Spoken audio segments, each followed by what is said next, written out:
get. This is what you want. This is what you get. This is what you want. This is what you get. This is what you want. This is what you get. This is what you want. This is what you get. This is what you want. This is what you get. This is what you want. This is what you get. This is what you want. This is what you get. This is what you want. This is what you get. This is what you want. This is what you get.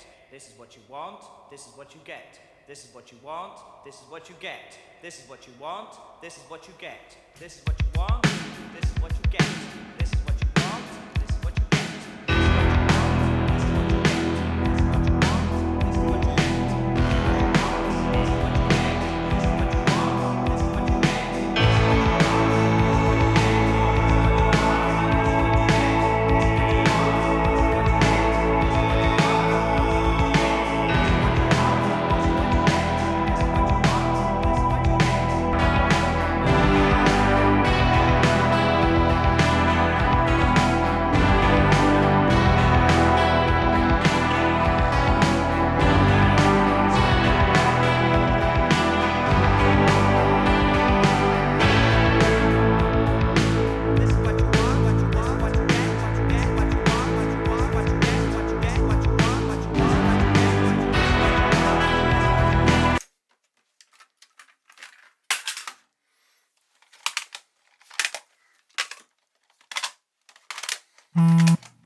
Oh, I'm sorry.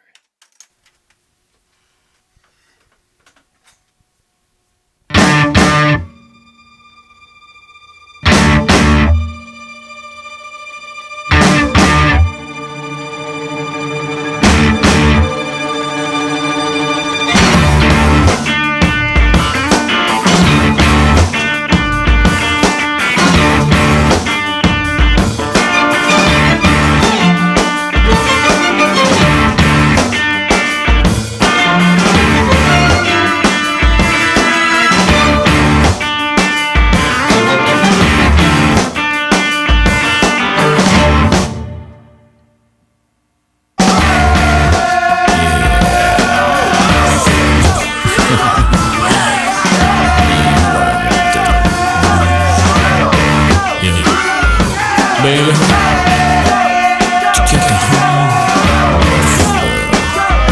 New York City. The explosion.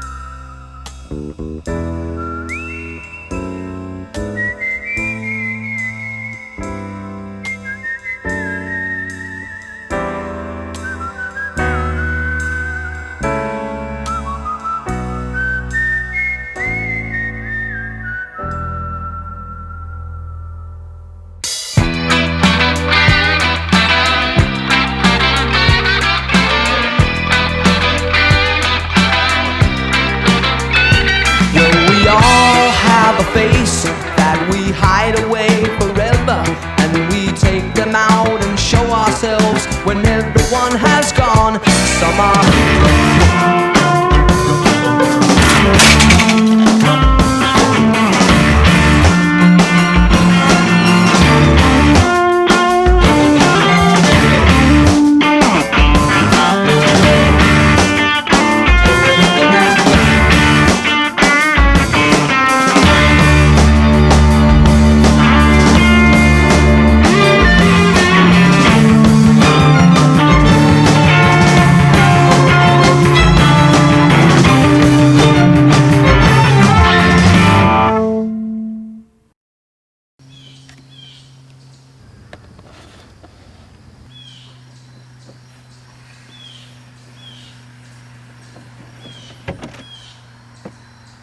Oh, gotcha. Tiger Talk. Henry. Oh my god.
Hey Danny Hand, welcome to the first episode of Tiger Talk. I'm your co-host, Reese. And I'm Julie. And before you all freak out, don't worry, we're 6 feet apart and we have the desk shield between us. We're so excited to share this episode with you guys. It's been way too long. Yeah, feels like we've been stuck in quarantine forever.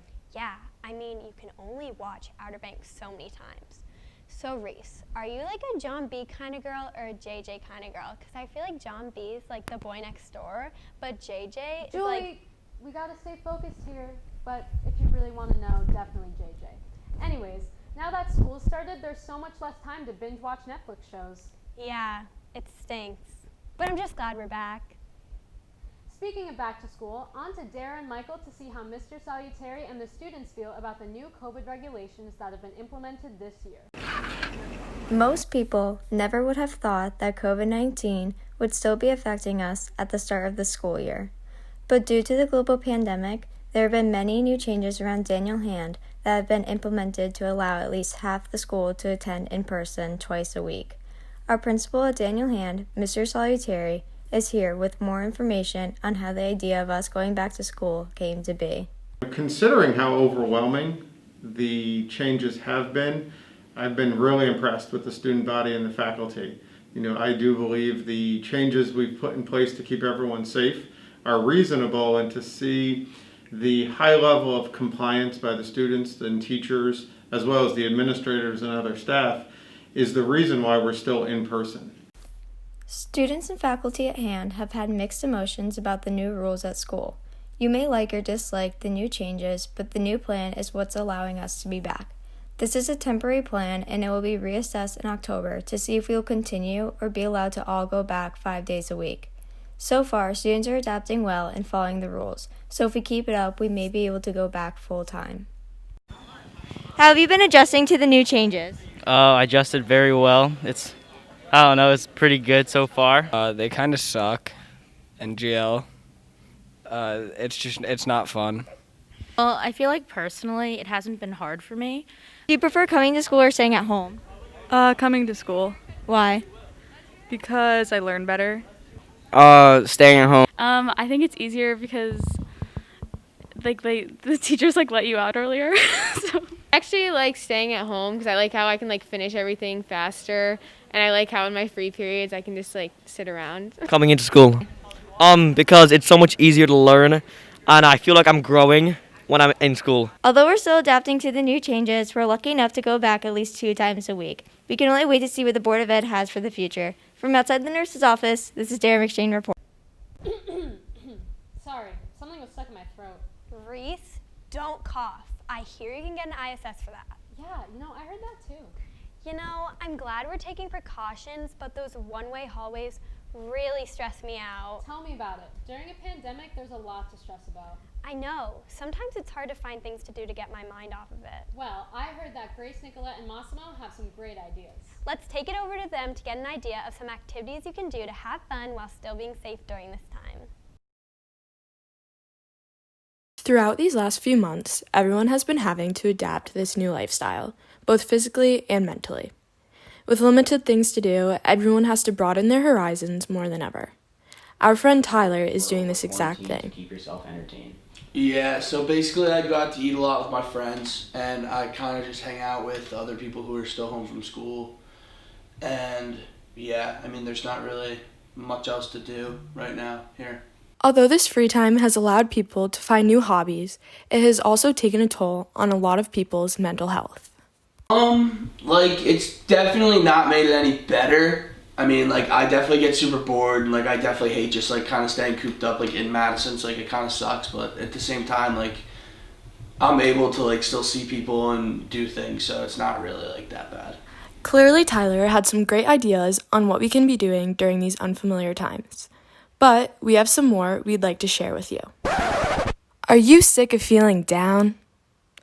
Come with me to see some stress-free and COVID-safe activities you could do to improve your mood and your day. Rumor has it, Madison has multiple beaches.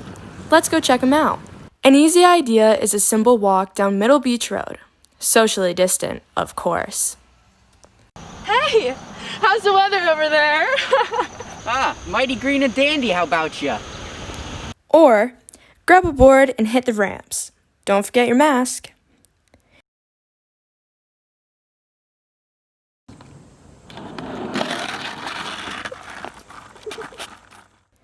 Maybe even sit at the beach and paint a nice picture. Look at that talent. Feeling hungry? Grab a coffee or a bite to eat with a good old friend. You know why I'm here. Do I? Wait. Hilarious and smart way to ask for Charlie. Whether it's a coffee date with your friends, a walk along Middle Beach, or a ride in the skate park, there are plenty of things you can do despite the pandemic. Are you feeling better? All of these activities will benefit you in all sorts of ways. School psychologist Mr. Schreiber thinks that staying active is key. The more you sit around, the lazier you get. You're not stimulating your brain, it's not good for your body, it's not good for your mental health. So it's really, maybe once in a while it's good to rest, but then you get into a bad pattern of just being a little unhappy, a little more anxious, things along those lines. So really important to stay active, keep your body active, keep your brain active, talk to your friends, maintain social distance while seeing people, but still try to see people, and just don't sit around, because that gets old and tiring, and like we said before, it's not the healthiest thing for you. Like Mr. Schreiber said, staying active and getting out of your house will have a positive effect on your mental health. From East Wharf Beach, this is Grace Hartman reporting. Wow, Massimo, Grace, and Nicolette sure looks like they were having a great time. Yeah, I guess it is possible to have fun, even during a pandemic. I mean, I'd so much rather go get coffee than bake more brownies at my house. Socially distant coffee date? Sounds like a plan. Well, everyone, I think that's all the time we have for today. I hope our episode was a little bit better than Nicolette's painting. Stay safe out there, guys. See you later, Danny Hand, on Tiger Talk.